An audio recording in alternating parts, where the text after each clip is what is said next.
In this video, I'm going to explain why what I just showed you scientifically proves that Radix, more specifically the Radix engine, is incapable of doing what it says it does.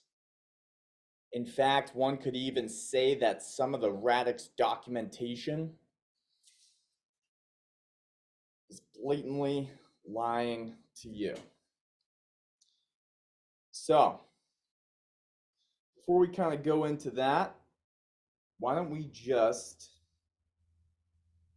give a little bit of credence to what I think deserves to be said about Radix, right? First of all, Radix takes the concept of tokens incredibly seriously, okay? It's so serious, in fact, that unlike other smart contract L1s like Ethereum and Ethereum's ERC tokens, which are just smart contracts holding sort of balances and not real actual coins in your wallet, actual tokens in your wallet, balances that just update almost like a mini ledger in a smart contract, but not real tokens, okay? Radix, unlike this, treats tokens, any type of tokens, fungible or non-fungible, like tokens. And they say this in their documentation. The Radix engine, Radix, they multiple times say that they treat tokens like actual freaking physical tokens. So what does this mean? Well, a token is like a coin, okay? Or a coin is like a token. More accurately stated, a coin is a token. A coin is a type of token. So I have this token. So what can I do with it? Well, I can destroy it, right? But that's not what I did at the beginning of the video. I didn't destroy it. I can give it to you. But that's not what I did at the beginning of the video. I can trade it. But that's not what I did at the beginning of the video. I could technically have it revoked, right? But that's not what I did at the beginning of the video. What else can you do with token? Well, you could lose it. But that's not what I did at the beginning of the video.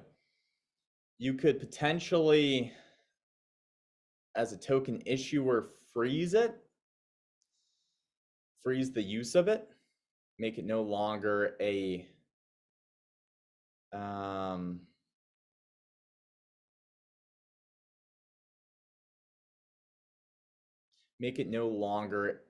actual sort of reserve asset. You could do that. You could,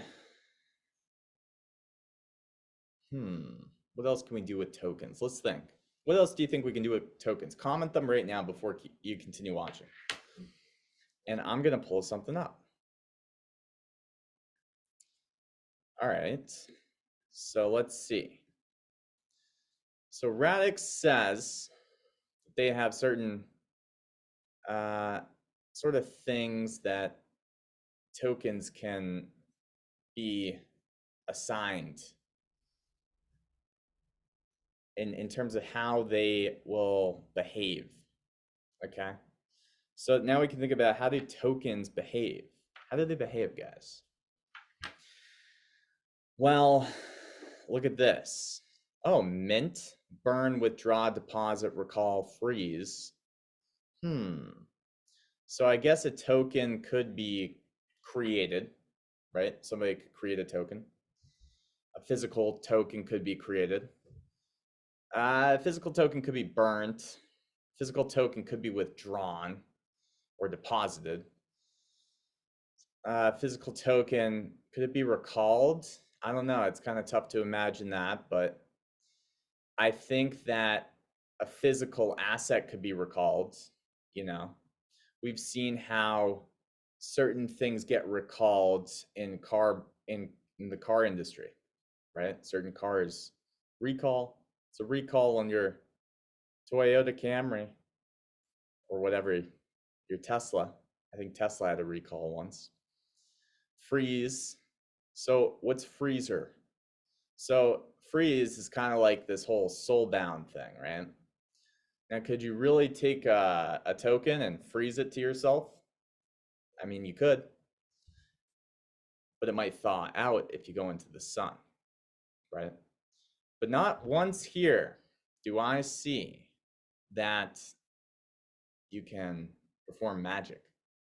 There's no behavior for performing magic.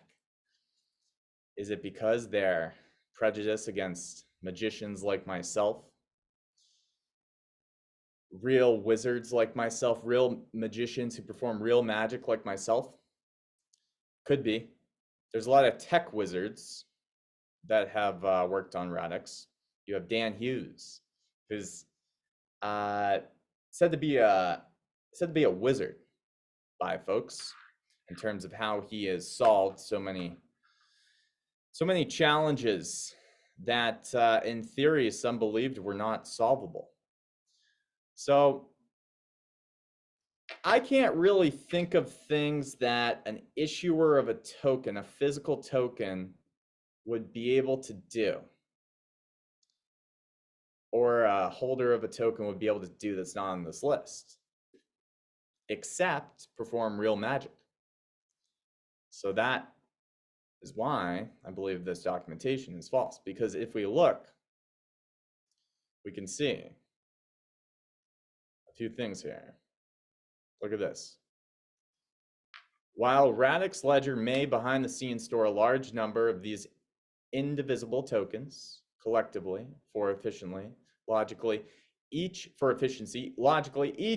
token acts intuitively like a physical coin. But does it? Because a physical coin can have magic performed on it. And I'm not seeing that in these behaviors. I'm not seeing the ability. Where's the sleight of hand behavior for the false magicians too? There's that. And then there's what I did, obviously. So here's the thing, guys, okay? You got to realize that Radix is the furthest along in this, okay? There's things like Cardano, which have native assets. And you can look at a fungible token and an NFT on PoolPM, and you can see that they have metadata. And you can see that there's certain standards, SIP 25, SIP 68, and more SIPs too. But these standards are different than Radix, because with Radix, they have thought about what properties a physical coin has in advance. And they have created, because we are dealing with digital cash, digital finances, a way to represent these properties that no one else has done. So this is all possible because of the Radix engine, okay? And these behaviors, if you think about it, are pretty neat, because you can give an asset the ability to sort of do whatever you need it to do, right? And this kind of creates some neat effects. Certain assets even have a sort of a built-in SIP 68 I've seen that have been made, where you have NFTs that are updatable, essentially. by the token issuer or by the token issuer with the consent of the owner of the token. You know what I mean? So this creates a lot of interesting effects because we now can have a set supply of some kind of coin, right? But at the same token, be able to update it, add things to it, whatever we think would need to be added. Okay. And, you know, it's just kind of interesting. So let's go into this a little bit more, guys. You got to understand a few things here. First of all, it starts to look a bit like the traditional world with siloed banks communicating with each other, but each keeping privately held books. When it comes to Ethereum's ERC20 tokens, it's used quite a bit by the Radix documentation and Radix blogs. I mean, and I mean that because you have things like the ERC20 token, which is basically just a smart contract that has a ledger that's updating based on who's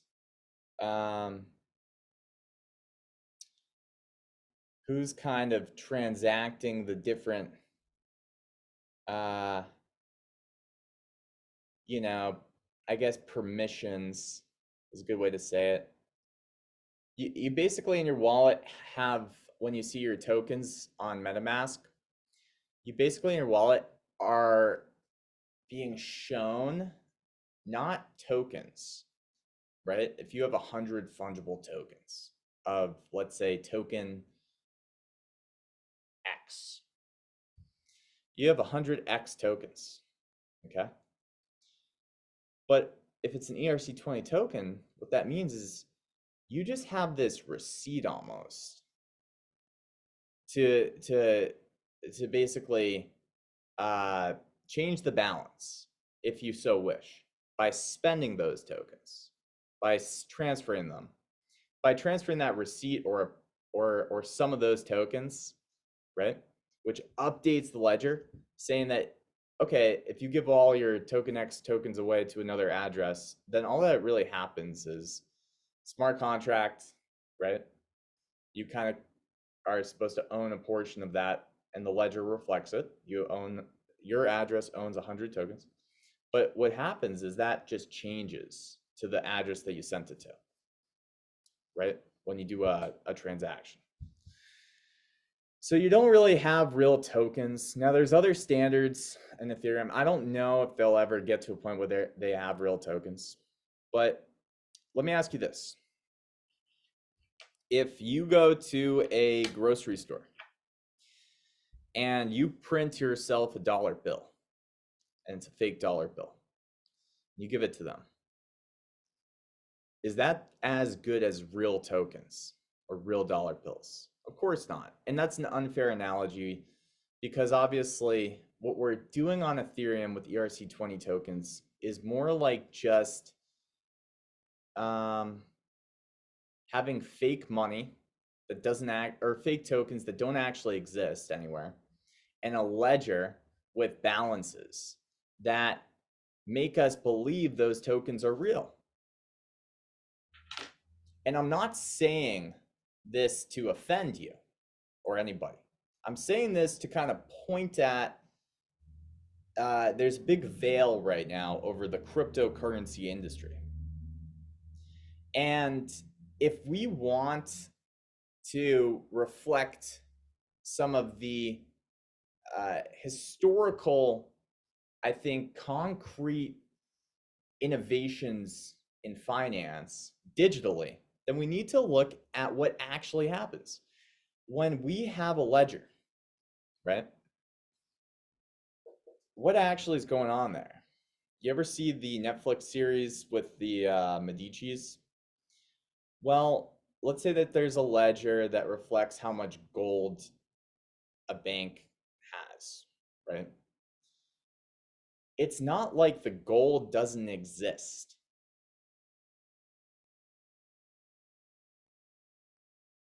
In ERC20 tokens case, it's like yeah, the tokens don't actually exist. It's just a balance.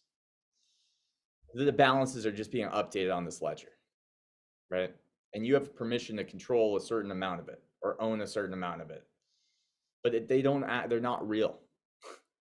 So I guess what I'm trying to say is if we really want to tokenize actual real world assets, then I think it's really important to have a concrete digital, you know, a concrete digital sort of reflection of those real world assets and how those real world assets behave. And then as the real world asset does stuff, so can the digital in the same exact way.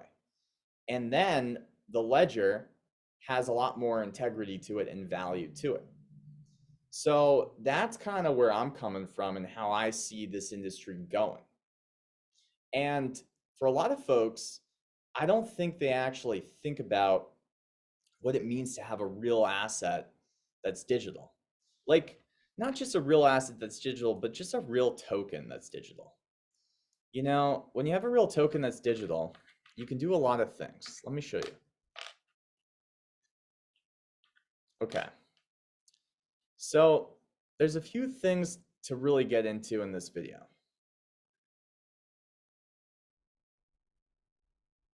So here it is. So like I said, now that we've articulated kind of some themes of this video, let me show you what it looks like, right?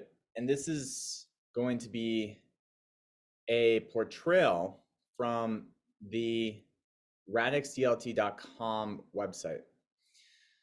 So keep that in mind, but I think it's a really good portrayal. So I'm only going to read these two, and then we're just going to look at a bunch of different images, and I'll explain what's going on. An Ethereum smart contract can be thought of as a black box deployed by a developer to the network. Inside, and don't worry if you don't know what a black box is. Inside that box, you can imagine a little general purpose computer server running some code. Okay. So, you know, that code I would articulate is, you know, maybe what's basically happening in that black box is there's a ledger in this case, and we're basically going to be explaining that in the different images, and it'll become more clear. But that code is going to take a message that's from a transaction essentially and change the balances on that ledger. But no one's got actual tokens, you know? To make that server in a box do something, it offers methods that users or other apps can call by sending a signed message. See? The contract has its own internal variables inside the box that it can update based on the messages it receives via its methods. So now let's look close, okay? Yeah, let's start with you, the user. You know, and the front end dapp, you got your wallet, you basically sign a transaction, right? Interacting with Ethereum and a smart contract, and you got this message to method part where the user signs this transaction, boom, go into the smart contract here, and then you have the backend dev who created that smart contract and kind of writes and deploys it in Solidity, right? So you have the smart contract, and then you got these, what they call internal variables, okay? In that black box. Those internal variables are used by the developer to represent all sorts of things. For example, in the ERC20, smart contract creates something that behaves like a supply of tokens. So imagine your Aave or some kind of fungible tokens, right? By maintaining a internal list of balances. Oh, okay, like a ledger. Sending a token to somebody real, and by the way, it doesn't mean that Ethereum doesn't have like its own ledger. We're basically showcasing that instead of tokens, people are just kind of owning control of changing the balance on a ledger to an extent to whatever amount of tokens they have. So sending a token to somebody really means using a send method that the contract code translates into twiddling its internal token balances. So instead of like a property of a digital asset that you actually have in your freaking wallet being to be able to send it to somebody, we're now, and by the way, we're going to go over all the behaviors too, right? And that really is what is going to showcase what's different about Radix versus Cardano. So just remember, on Radix, you have tokens. These tokens have certain properties. Property could be sending that token to somebody else, right? On Ethereum, we're now talking about, okay, you sign this transaction and you're basically communicating which method you want to use to alter this micro or mini ledger, okay, where account balances are now being updated. So there's not really a real tangible token that you own, right? And I'm not even going to go into the security vulnerabilities of something like Ethereum and reentrancy hacks and things with EVM, because to me, this is going to put a big shadow on a more important point, which is the ownership and the actual possibilities when you try to make digital cash. You know, wouldn't you want that digital cash to not just be, you know, some kind of authority to, alter this like imaginary kind of this ledger that reflects imaginary stuff?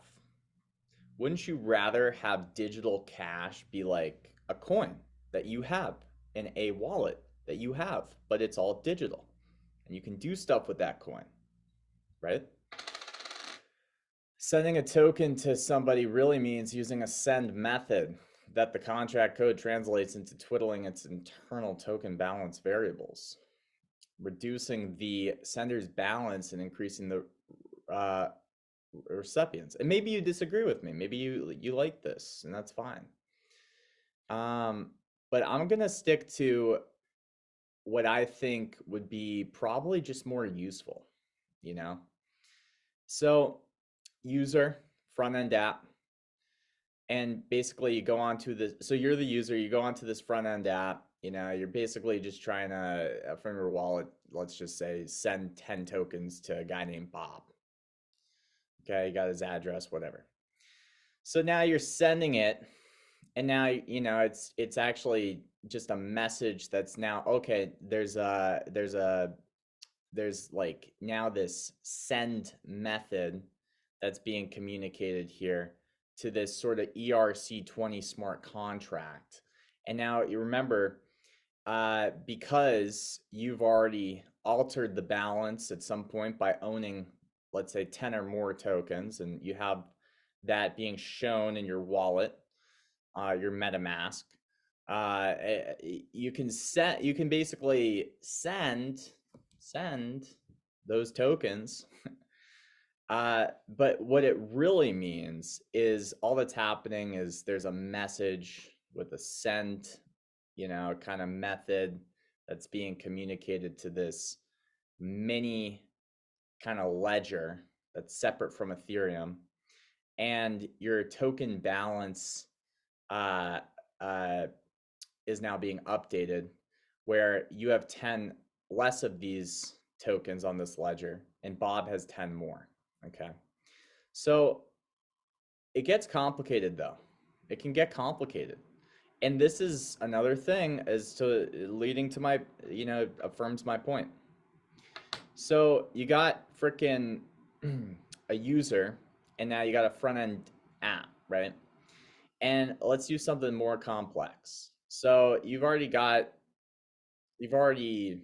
adjusted by purchasing the sort of rights for your address to show that you have 20 or more tokens, let's just say, of this token, whatever token we're talking about.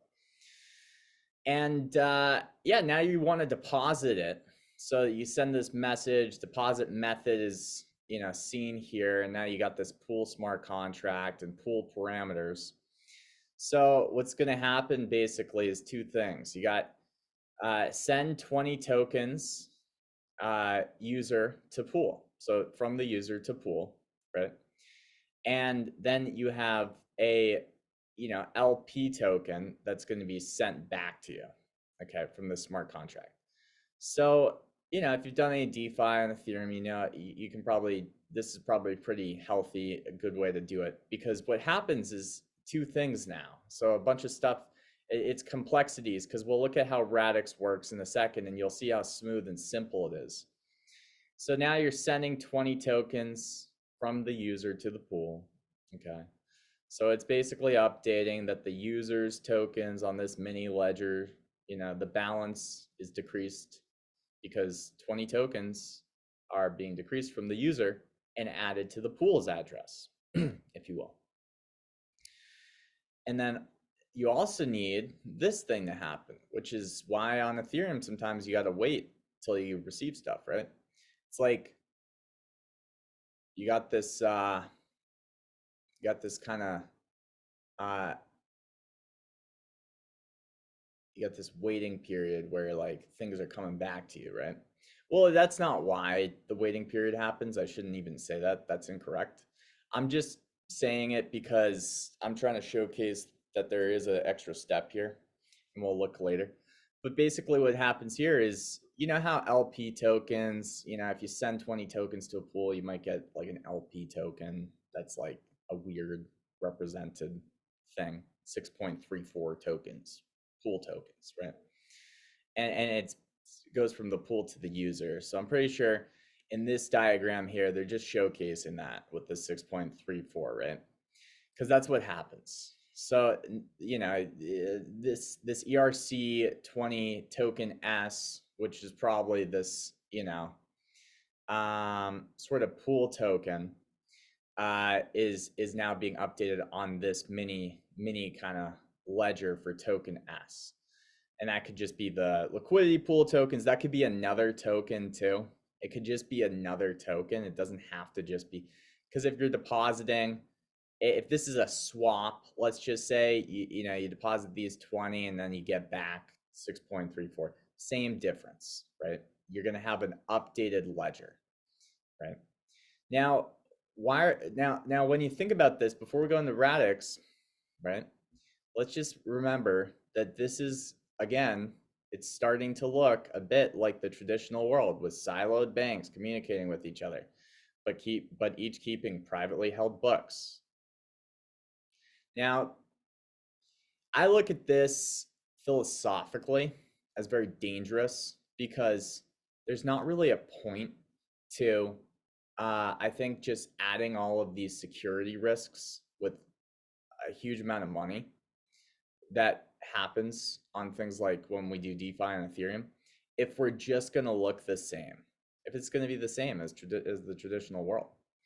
And it's not completely the same, but it is similar because the more that you have these siloed ledgers, and I talk about this a lot on the channel for L2s and sidechains now. You know, I think about the future of linear scalability for Radix, and that's the main reason why I'm interested in it, to be honest. And if something else comes along that's better looking than Radix, you'll see me talking about that. And I've said that before, and I'll say that again because that's what I said when I was exclusively covering Cardano. I was like, listen, guys, I'm looking at other stuff, and if I see something that I really think is maybe a better approach, I'm going to start talking about it the least. I'm not saying it's better than Cardano or worse. I'm saying that there's things that make me think it could be better, and I want to follow and see if that becomes true. And those things for Radix's case are things that allow for maximum composability and allow for linear scalability. So now we're kind of talking in the realm of, I guess, composability, but more so just a bigger macro kind of point on native assets versus a native currency, right? Yeah, sure. I go to a guy, a flat-brim guy from Ethereum, and I'll be like, hey, you know that Ethereum doesn't have native assets, right? And they're like, what? Of course it does. We got tokens. And I'm like, well, or no. I'll be like, you know, the native assets aren't on Ethereum, and they're like, yeah, we do. And I'll be like, are you talking about Ethereum? And sometimes they'll be like, no, we got tokens. And I'm like, well, all those tokens are just little ledgers updating balances. And the only thing that they have is native currency, which is Ethereum. So, uh, anyways, man, I'm really grateful for all the work that's gone into Ethereum. It's just, you got a bunch of narratives now, and you got things that weren't in Web 2 with the .com bubble, like influencer marketing. And it's very dangerous right now because you have a lot of money and people that have invested a lot and pay a lot of influencers to say things and not talk about other things. And I don't know if Ethereum, I don't think Ethereum's the best approach moving forward. I think it's going to cause us more headaches than joy and happiness and equality and good stuff. And you know, you got these influencers out there that are kind of looking at, okay, well, they're basically just traders, guys. They're just traders. They're looking at things like narratives, and they're looking at things like which VCs have backed this and that, and they're just looking at narratives and things like that. And it's just so that way they can capitalize on price movement or create narratives to activate price movement.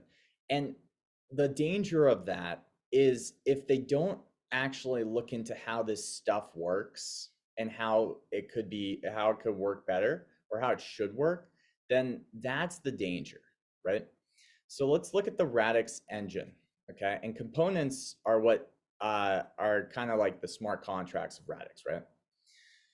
So let's look at this. The first example that we showed from Ethereum. Now let's look at it on Radix. User front-end app, change owner to Bob. There's a token that's already in their wallet. And guess what? The ownership of that token gets changed. So Bob owns me now, the token says. So before, the user owned the token. That's where it is. It's in their wallet. Now Bob owns the token, right? And this isn't to say that there's not a ledger recording the balances of who owns what. It's to say that the assets themselves are very smart because the assets themselves know what the heck is going on. And when we talk about linear scalability, we get into the integrity of state. And the integrity of state in terms of Radix's approach with Cerberus is there. It's there. So, you know, you can count on the ledger being accurate. It's more so just pointing at the fact that these tokens have properties that allow them to do things that on Ethereum, their tokens, which aren't actually freaking tokens, can't do. So again, guys, you know, while the Radix ledger may behind the scenes store a large number of these indivisible tokens collectively for efficiency, logically, each token acts intuitively like a physical coin. And because with a physical coin, I can perform magic. Okay. And this is where, again, they're just incorrect there on that one aspect. Everything else, I totally agree, 100%. Because I don't know if they've set a behavior yet, or maybe I think maybe they're working on one. Maybe Russel Harvey's out there grinding out sleight of hand or some kind of vanishing behavior for tokens. I've actually proposed the vanishing behavior because the vanishing behavior isn't the same as burning behavior. I proposed it on a video. I don't think anybody takes me serious, so don't worry, guys. It's not like I'm gonna change anything. Okay. So let's see here. We got, this is, okay, so perfect. So this is that other example, user front end app so this is depositing token A. Well, guess what? With tokens, you can deposit them because that's a property of a token. You can deposit it places. You can put it into a freaking vending machine, you know, and get a freaking can of Coke. You can deposit tokens. Deposit, but this is what it looks like, right? You deposit, and then you see this, change owner, and then mint to owner. Okay. So now you have pool owns token A, token S minted. Quantity calculated by deposit action, user owns token S. So again, this is kind of where I just like to say if this is just a liquidity pool with, you know, two different, a pair of tokens, which, you know, there's a lot of fast moving language in terms of watching some of the RDX Works videos, and sometimes they say pools, and on Ethereum DeFi, we're typically talking, in my experience, of pools with a pair of tokens. So I'm going to treat this as that and not just as a simple swap, because it works the same, right? So you have this interesting thing happen when you do deposit, let's say, a token to a pool. Okay, you get back a sometimes you get back a liquidity pool receipt or like a badge, and that's pretty interesting because you can kind of see that all on the Radix mobile wallet. You know, it's sort of one of the things that I'll kind of just bring up real quick, actually. All right, let's try to look there. You see that one that says liquidity receipt, caviar, and XRD. Caviar is a token, XRD is the currency of Radix. So that is under my NFT section. So I may get an NFT back for depositing into, let's say, a pair, like a pool pair. And that NFT, right, it's going to allow me to do things that are very flexible, actually. And I won't go too much into it, but basically, I can now like just have that NFT there. And if I ever want to update it, you know, I can take some of my liquidity out and basically, you know, show that NFT. I can show that to almost the platform, right? Get my liquidity back, and then that NFT will update to, you know, be accurate with whatever's in that pool. So not to get too confusing with you guys, but nonetheless, you basically got this thing going on where, let's just say that token S in this case represents one of those NFTs. Or you know what, let's just say that we're doing a swap, because we've already gone over if it's like a pair. You deposit token A, boom, all in one step. Token or pool now owns token A, and you get token S. So you swapped out token A for token S, boom, all in one step, all in one transaction, very fast. Quantity calculated by deposit action. So how much did you deposit? That's going to be how much you get back based on whatever the pool's rates are that day. And now all of a sudden, those things that you get back, guess what? They have a property to them, like a real coin does, which is that they can be owned.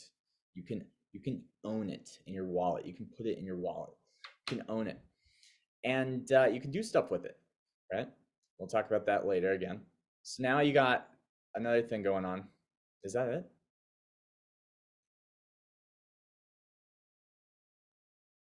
Huh.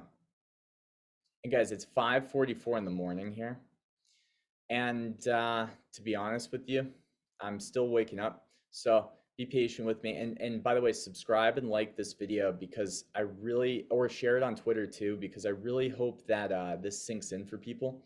And a lot of the mainstream people won't talk about, I think, the implications of this right?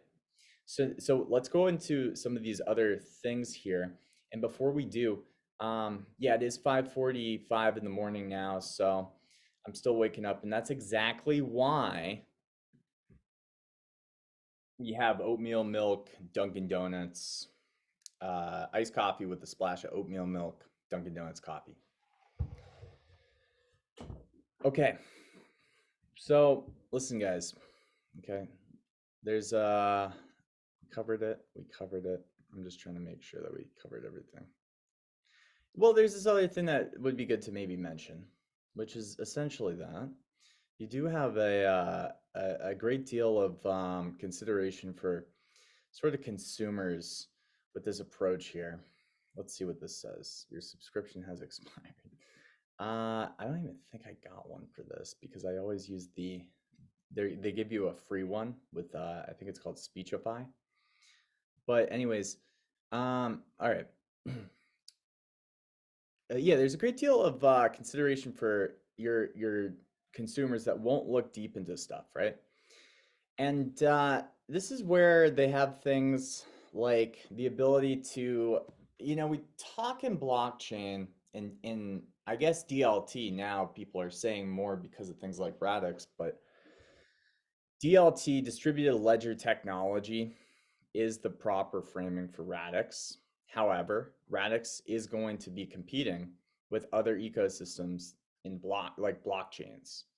So from my standpoint, it looks really competitive compared to other things. And one thing that I really like as a law-abiding citizen, as somebody that likes to see equality and people not get fooled or tricked unless I'm the one doing some kind of magic to them, just not to steal from them, more so just to give them a sense of wonder, show them that things are cool.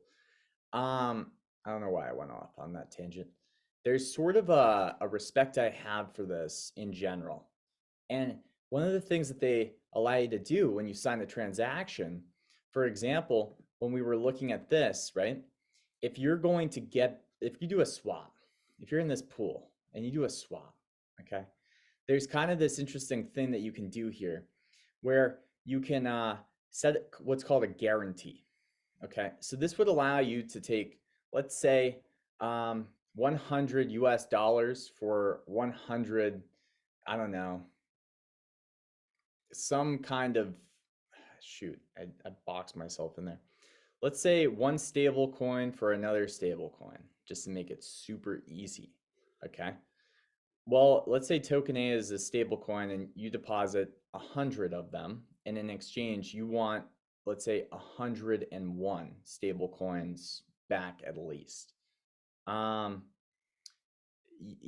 might be a different setting on some kind of DEX, but what you can do is you can say, I want, like, based on the going rate, when you actually, okay, you go onto the DEX, you click that you want to swap 100 stable coins for 100 other types of stable coins. A message pops up on your Radix mobile wallet, and in that you have the ability to basically say, I want 100% of what I'm requesting. I want 99% of what I'm requesting. I want 88% of what I'm requesting at the very least. And you can set a guarantee. So that way, your transaction might go through, and if it's set at like 98%, it might go through a little bit easier, you could say, right? But I haven't encountered a time when I didn't, like, when I really needed to set a guarantee. I think it's going to be in certain instances. However, you can set guarantees. So there is some interesting things on that. But okay, so let's just read this real quick. To see how the consumer of component actions can explicitly prevent bad results, let's take the example of a token swap component, which is a smart contract for Redis. This component accepts token A and returns an amount of token B. equal to a market price, perhaps provided by an oracle or some market maker logic.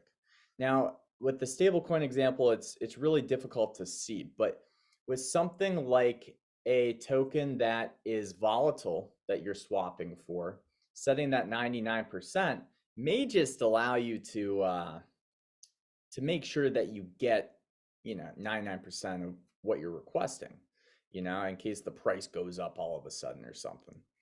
So this is sort of one of the things that's really interesting about Radix, and it partly has to do with their I think just user experience focus, but also with the Radix engine as well. And if you guys want to learn more about the Radix engine, we're going to be digging deep into it this Friday on the No BS Radix Research Space episode 17. We got Nelly coming. So we'll kind of save some tidbits that I didn't talk about today for that, or at least I'm going to save some, because it's really interesting. But let's go over to this list, because what I didn't explain was this, right? Let's talk about remember each of these behaviors. There's no sleight of hand behavior. There's no, JSpeak magic behavior yet. Okay, to make a resource mintable, well, you could just think about all the things that magicians, do with tokens. And you could probably think of some behaviors that aren't on here that might have a real use case. I don't know. I've been saying this for a long time. I'm the only one who thinks that, by the way. No one else agrees with me. Everybody else is like, bro, it's fine. Like, these are really good properties to start out with, and give your developers from day one, so that way they don't have to like create some weird, brand new SIP or EIP to allow this to even happen to a native asset. Or I guess not even EIP in that case. I just meant to say SIP, because that's what would have to happen, on Cardano. It's like you'd have to have like a CIP to allow a native asset to do some of these things. Essentially, some of these things can be, you can look at mintable and you can say, well, actually, if you leave a policy ID unlocked, then you could probably mint more technically, right? But there's a difference here. So let's get into it. And this is really what makes, I think, Radix different from Cardano more so. Not saying that, again, the main difference between Cardano and Radix is going to be consensus. It just is. All right. All of the other, like, there's a lot of stuff that I like. One of the reasons why I still am going to talk about Cardano, I still enjoy Cardano, is because we don't know about linear scalability yet. I'm very confident it's going to be pulled off personally for Radix. And I also am seeing so much decentralizing of infrastructure and just of tooling on Cardano, that it makes me almost think that it's just going to start evolving really quickly. And the user experiences, the dev experience on Cardano can get a lot better. The different SIPs that can evolve what we can do with different tokens can obviously do things that some of these behaviors do.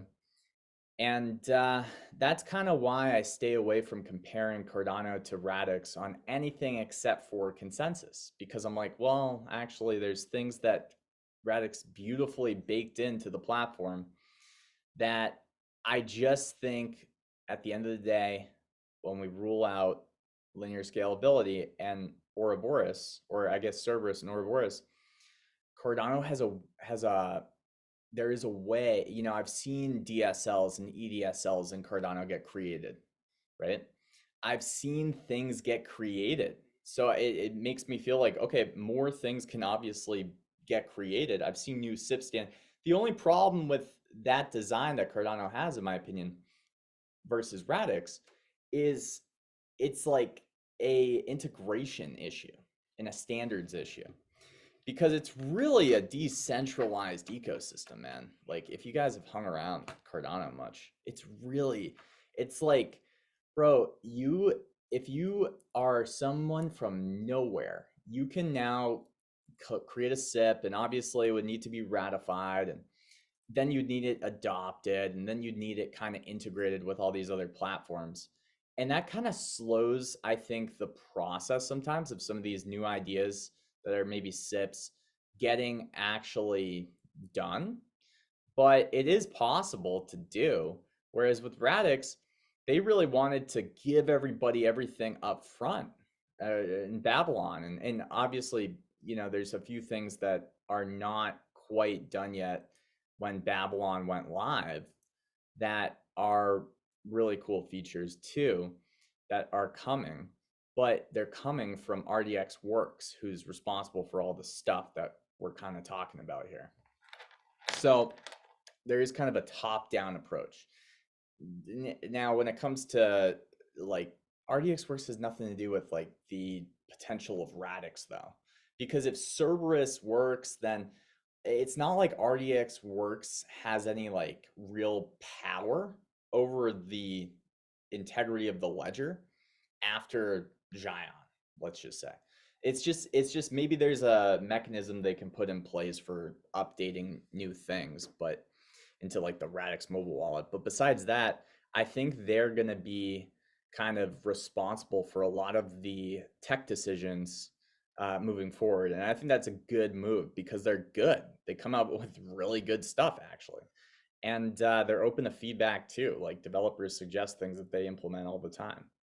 So let's just go over this now because this is the real difference.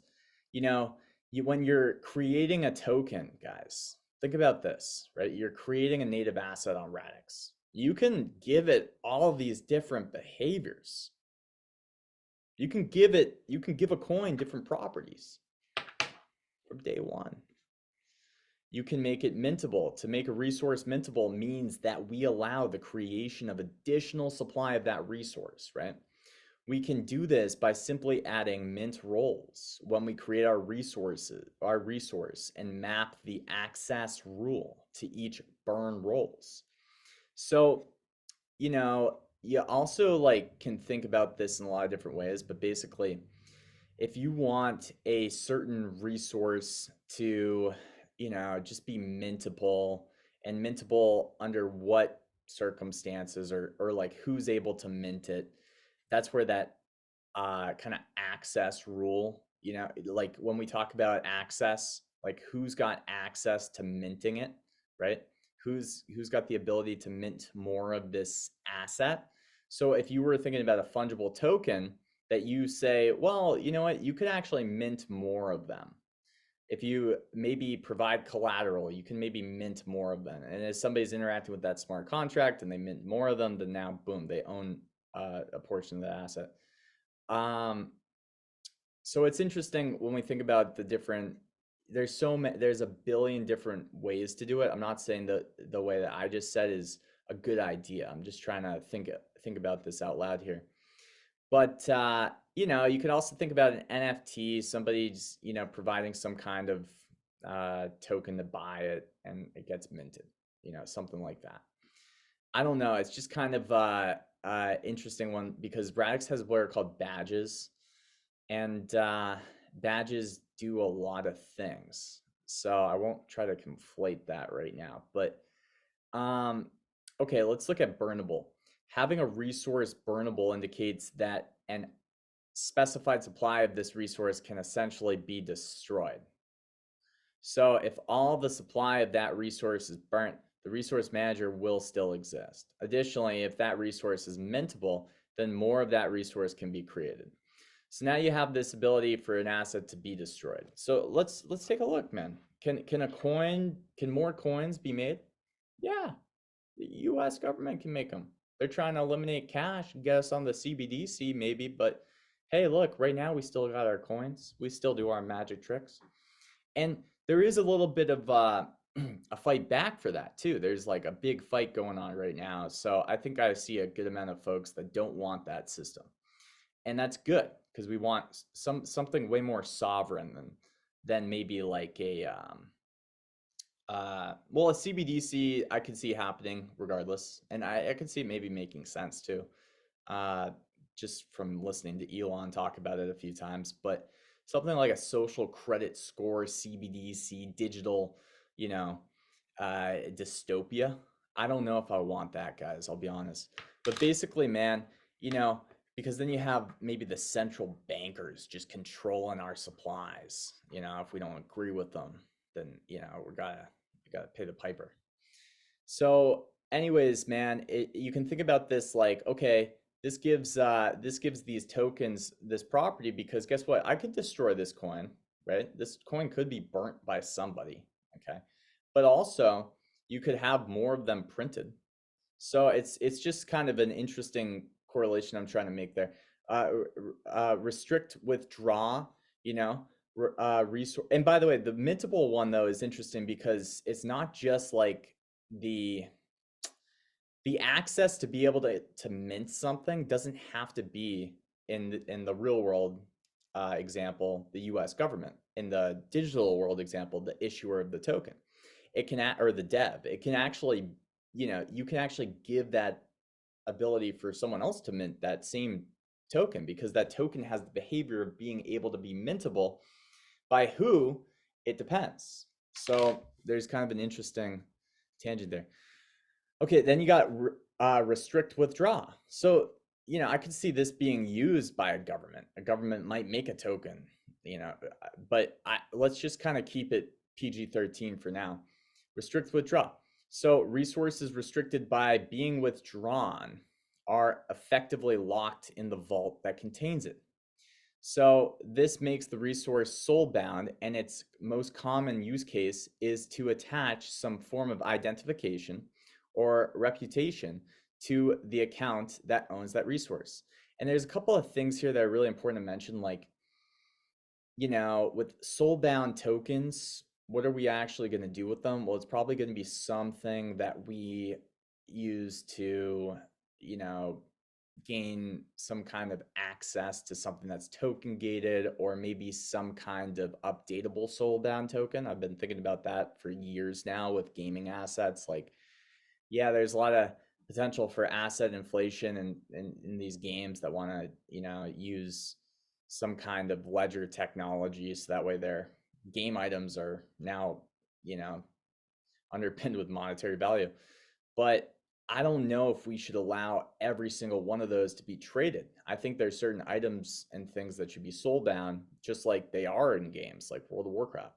And soul bound tokens was a Vitalik idea. I mean, that's like a guy that played World of Warcraft, and he was kind of behind that whole thing. So this makes the resource soul bound, and its most common use case is to attach some form of identification or reputation. So this is a big one, guys, that is not currently in Cardano. I haven't seen this in Cardano yet. You don't have soul bound tokens yet. And this is a property that we can give these things in the digital world. We can give something like a, well, think about this. If you have your social security number is technically soul bound.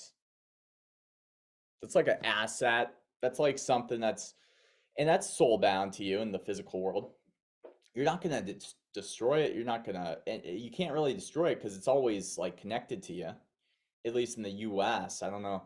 There's certain places, I know that this is why this tech is so important, because there's certain places where there's identity issues. Like people don't have not like identity theft. People just don't have their freaking, in like certain third world countries even. I was talking to a few folks who are from Africa back in my early days, and they were explaining this to me, and I was just like, holy mackerel, man. And they were just kind of interested in Cardano because Cardano has a Tala Prism, which is working on this, but I haven't seen anything that really, is connected to something like an identity.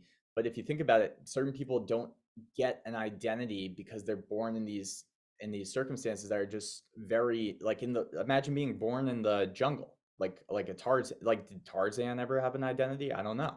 I don't really know the full lore of Tarzan, but I don't know if he has a social security number.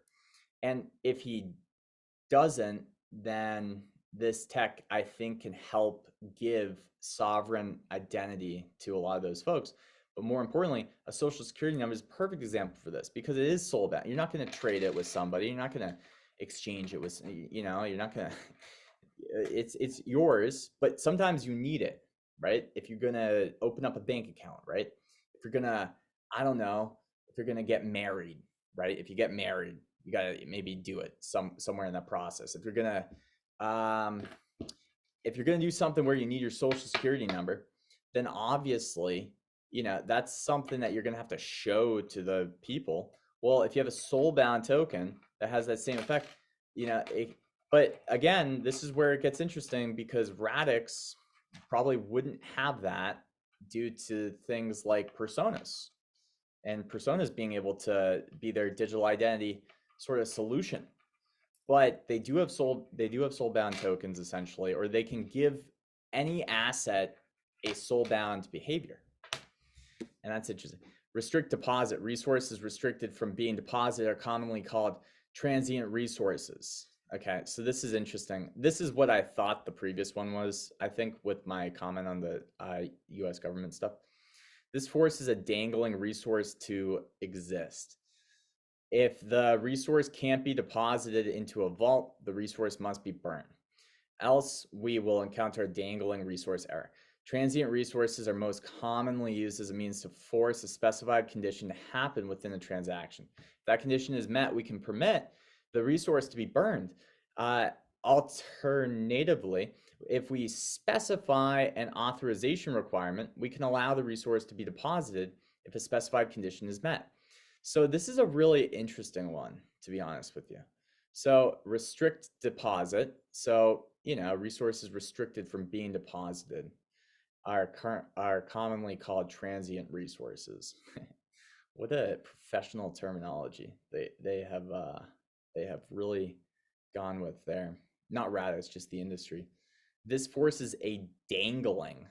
That's what we call when we deke somebody. When we do a little backhand toey and kind of get the goalie out of position, kind of roof it top shelf. We call that dangling in ice hockey. Dangle somebody. Kind of go under the stick, then between the legs, a little Sidney Cross. This forces a dangling resource to exist. If the resource can't be deposited into a vault, the resource must be burnt.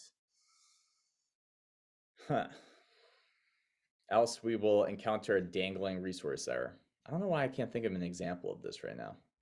I think it's one of those weird ones that I've seen a million times and just am not somehow connecting it. Transient resources are most commonly used as a means to force a specified condition to happen within a transaction. It feels like a very useful behavior. I just don't want to misconstrue it. I've probably misconstrued too many things already in this video and in my life.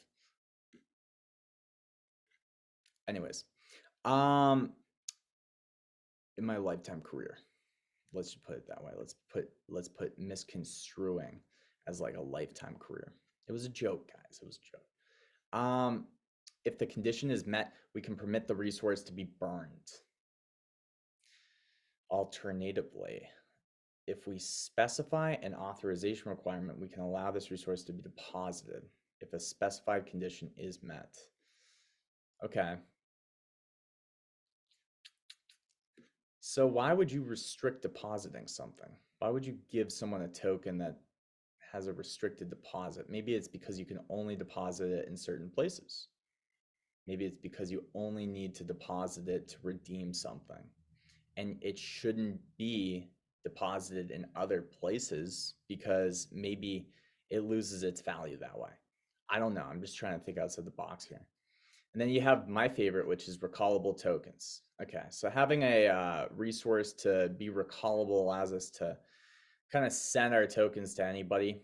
And it's a big one for rental NFTs, guys. But have the ability for us to retrieve it if we desire. The most common use cases for this is to allow for rental NFTs. So this is a big one, guys. Okay. Now I think subscriptions are a scam. Okay. We go on to Crunchyroll. What do we buy it for? $14 a month or whatever.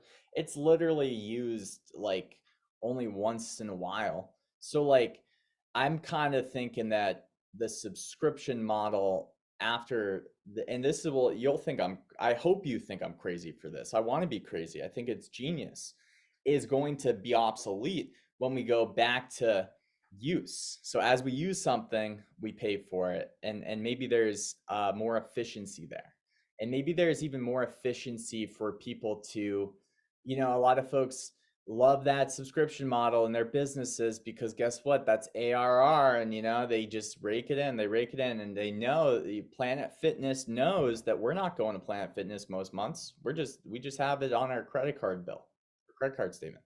It's like, bro, screw off Planet Fitness, because I think they would actually get more customer revenue per use in certain businesses if they just allowed us to make this micro payment by use. I think that's a better thing. And I think how it evolves is probably something like an allotment up front that gives you your use over time, so that way you can kind of refill it over time.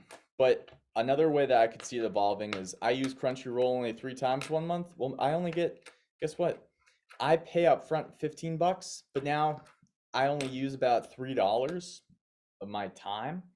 And then the next month it rolls over. So I'm good. I don't get charged. So I call that actually a better form of subscriptions, because you still get charged eventually when you're out of use, but it's just going to be by use in between. It's a much more efficient thing, man. We can create conditions and how long this resource can essentially be borrowed for. Now, this is great because we can now give somebody, our NFT that is our car key one day when we do push to start for real, like just the QR code to start. You know what I'm saying? And I think that is an interesting, wild. I'm just trying to be wild at this point, because I think that the easier examples have all been said. It's like, yeah, of course I could do a gaming asset rental, or maybe I could do some kind of rental for, what else could we do a rental for that might be a little bit unconventional, actually? Let's go over to gold. Why would you want to rent gold? You probably wouldn't rent gold. Well, actually, I don't know. It's kind of like if you're going to have some sort of utility NFT that is for token gated areas once a month. This is my favorite example. Snoop Dogg gives you this lifetime NFT where you can meet him in the metaverse as long as he's alive once a month. Let's just pretend there's only 10 of them.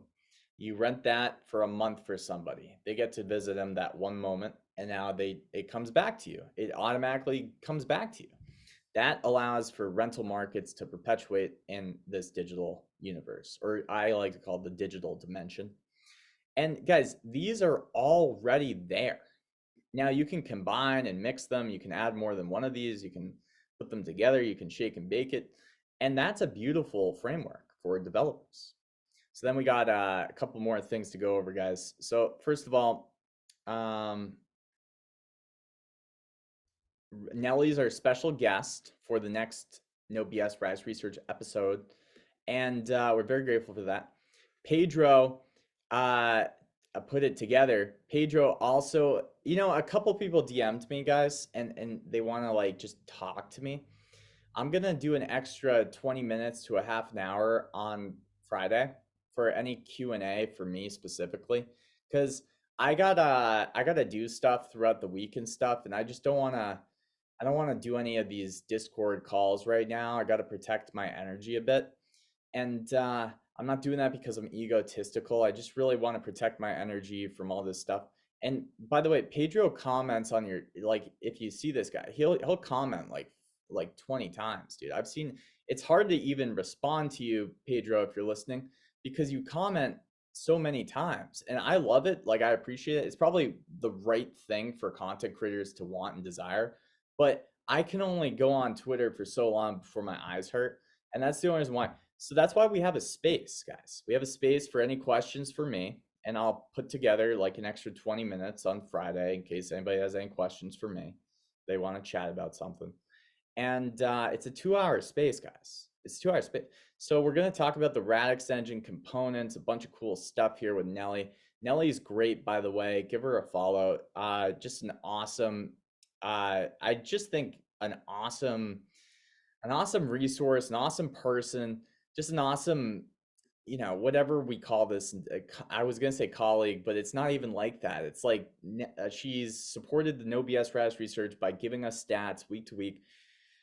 They got Radix charts, they got Radix API, they got a bunch of other stuff going on. So shout out to Nelly, shout out to Nelly, shout out to Pedro too, guys. And let's just see here, special guest. Shout out to Nelly, shout out to Hug Yourself. I know that's I usually rebuke meme coins, but you got me. Okay, and then freaking Black Sheep, man. This guy is so freaking Black Sheep. So I posted this thing about them brand. So Black Sheep, first time I ever talked to Black Sheep, man. You guys gotta understand. Black Sheep, the first time I ever talked to him, he says this. He's like, I'm a nerd. Like talking about Black Sheep himself. He was like, I'm just a nerd, OG Bitcoiner nerd. And I get it, Black Sheep. Like it's probably accepted. But my thing is this. I think that people are calling the no BS Radix research space the nerd space. But you know, that's first of all,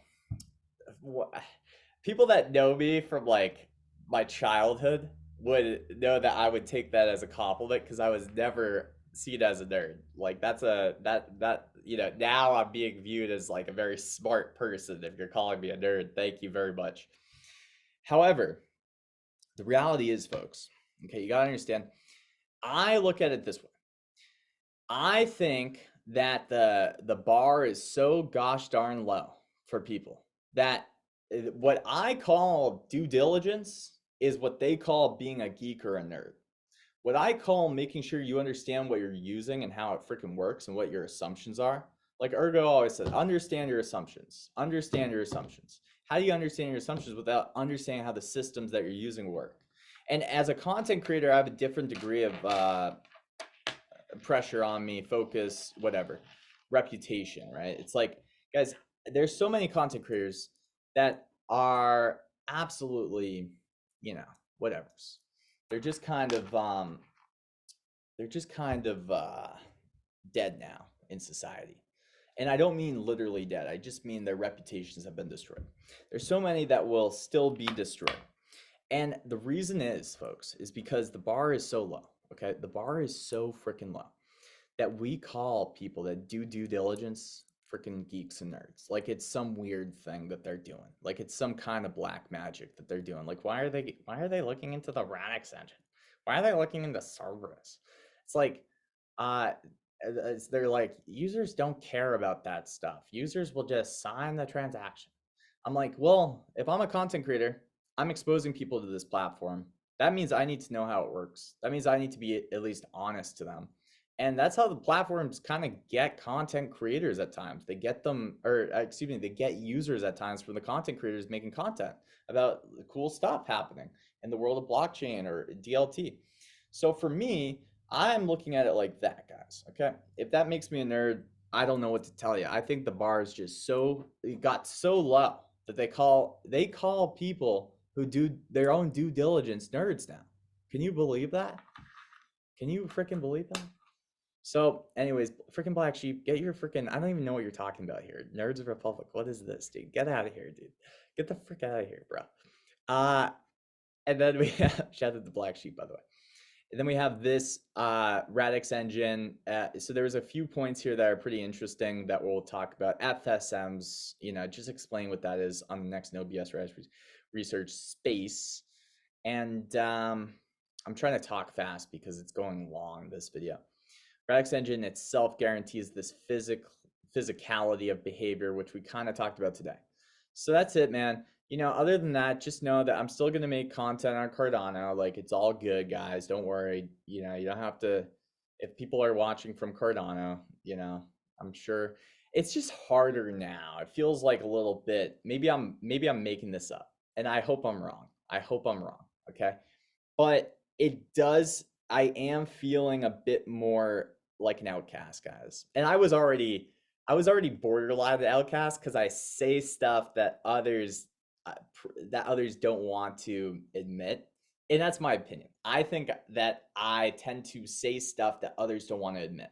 Sometimes I'm wrong, 1000%. I never do it from a place to trying to destroy someone's reputation or hurt a project to impact price. I say things because I think that there's better ways to do things. And usually there's a lot of projects and service providers and marketplaces that already have a thing going for them. They don't want anything to change. They don't want the landscape to change in any way because they already are starting to make some revenue. They're already getting those service fees. They already have clients, whatever. And when you propose stuff in videos and you talk and you tag people and you know, you're just kind of proposing, it can sometimes, or you share information around something that was proposed that could affect a lot of these kind of projects here. And this is why I caution the Radix, you know, for the projects out there, build with adaptability in mind so you never become, and I'm not saying that this is a bad thing that happens in other ecosystems or there's bad people, you know. I'm just trying to explain that this is natural, right? Build with adaptability in mind, build with composability in mind, build with integration in mind. And I think you'll see that you'll be able to create something really beautiful, you know, that users will actually feel is different. And ultimately, yeah, you're going to be maybe sharing more, giving more opportunities to others to have economic incentives than just your marketplace with all the listings just being under your marketplace, and maybe other people get to use an API to show them but not get any transaction fee when they're bought, you know, from their, you know, showing them on their marketplace. But the other version of that is so much more beautiful. When everybody can share listings, you have 100 marketplaces with the same darn listings, and everybody's sharing a piece of the fee. So there's 1,000 times more discoverability, man. So I'm just saying that because these are the things that sometimes bother people, or the ambassador. Sometimes I say this, guys, and this kind of, I think I never try to badmouth other. I love other content creators. By the way, there's a couple of content creators. Don't let me forget. I'm trying to get them. I'll try to find them on YouTube and maybe comment. If you're watching, let me throw this at you after I explain my point I was just about to make. Listen, guys, it goes like this, man. There's only so much liquidity sometimes, and you think that if you incentivize a content creator and you say, hey, I'm a Dex and I'm going to give you an ambassador program, and if you make 3 videos a month, we're going to in 6 months give you an allocation of our Dex tokens. And then you say, the content creator shakes their hand and everything's good and they get their allocation of tokens. And now everybody realizes that the content creator that got them to all buy this token is the same content creator that's going to dump those tokens on them. This is why I don't like ambassador programs. And I suggest if people are going to pay people in frickin' tokens, they should do it in the currency of the L1, because there's enough sort of, it's just more decentralized already. And then the second thing I was going to say is there's a couple of really interesting content creators that I'd love to just like openly invite. There was one I remember, which was Crypto Noah. Crypto Noah, if you ever want to, I don't know which project you work for or whatnot, but you were one of like the first YouTubers I ever saw covering Radix. And it was after I was watching some of the RDX work stuff, and I was just like, okay, let's see what other YouTubers are saying about this. And I wanted to just extend that because I think you're awesome, man. I don't know what you're involved in. I don't know if you're involved in some like project that's going to end up doing something, you know, terrible. But I think you're cool, and I think you're a cool content creator. There's another guy too. I forget his name right now. I think it's like Crypto Lush. That's what it was. And he was covering some of the dapps. And I wonder where he's at these days. And those YouTubers that are like covering the dapps, I don't want you guys to feel like you can't just come on to a no BS Radix research space, because I don't cover the dapps as much right now. I'm gonna cover them from the standpoint of like understanding like how they work and stuff. But I don't mind you guys coming in and just kind of giving your opinions on like which dapps you think have potential and stuff. We'll obviously have to say it's not financial advice. It's just kind of getting different opinions on people that have opinions on which dapps have potential. But that might mix things up for the no BS Radix research space a bit, make it more fun or entertaining for people. I do encourage one last thing before I go, which is, listen, guys, I'm still going to make Cardano content, metaverse content, AI content. Right now, I'm just in this deep sort of thing where I'm looking at the garnishes, the main dish, and the side dishes of Radix. However, I encourage Radix to think about this for the dapps, for the projects. Guys, and I don't care if Radix goes to 0. So this isn't coming from like a place of like, I'm just trying to help out, right? Guys, if you look around, you got to look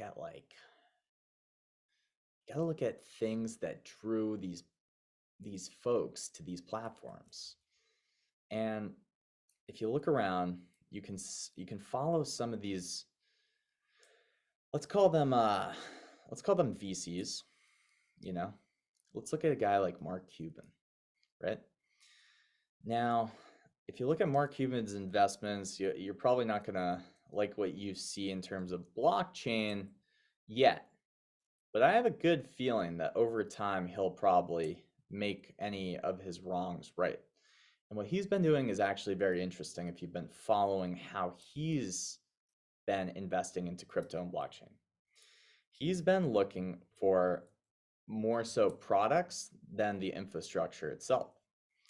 And I've seen this a few times. The first time was with DeFi on Ethereum.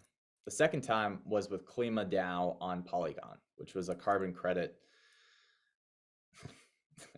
I was mentioned in some national articles for covering this thing, man. I took down my freaking videos. I had a journalist contact me, a few journalists misquote me.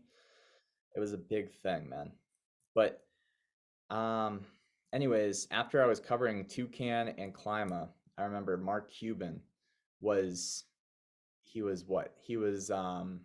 like a month later or whatever, he put out that he was going to put $50,000 a month into these on-chain carbon credits.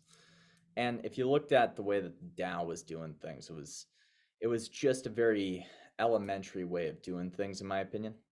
Now, there was some cool concepts there. There was some talks with Vera, which is like, one of these standards organizations to kind of,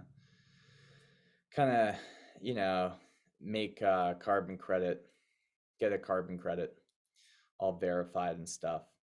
There's Golden in Europe, there's Vera in the US and stuff. And anyways, man, if you look at what he went into in Cardano, is Book.io. Okay, these are novel ideas, novel things that make investors say, whoa, can't believe that can happen. So for Radix, you got to think about what can you do on Radix that you can't do anywhere else, and then also relate it to the real world. If you look at those 3 investments I just mentioned, one was just kind of playing around with DeFi, I think he said, but this was financial stuff that was new to blockchain. This was like being able to transfer value, do processes with it. Second one, if you look at it, it's carbon credits. So like that's a real world thing. Obviously, Mark is more of a lefty, so he's kind of going to lean towards the whole ESG kind of woke stuff. And I think that's why he sort of went that direction. Now, then you also got Book.io. And, this is a platform that allows you to encrypt sort of, these right now. I mean, you got real authors publishing, but just kind of like a PDF of a book. And then you have an NFT that allows you to access that PDF.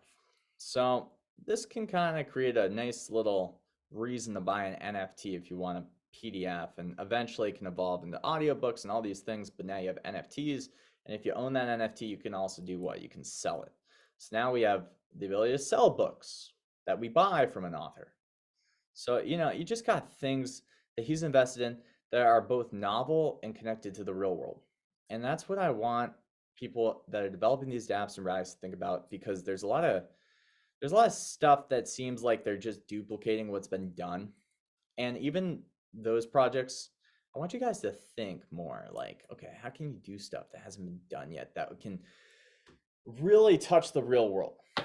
You know, and this is what Cardano does so well, in my opinion. The community in Cardano is, you'd be surprised, man. There's like a lot of real business people in Cardano.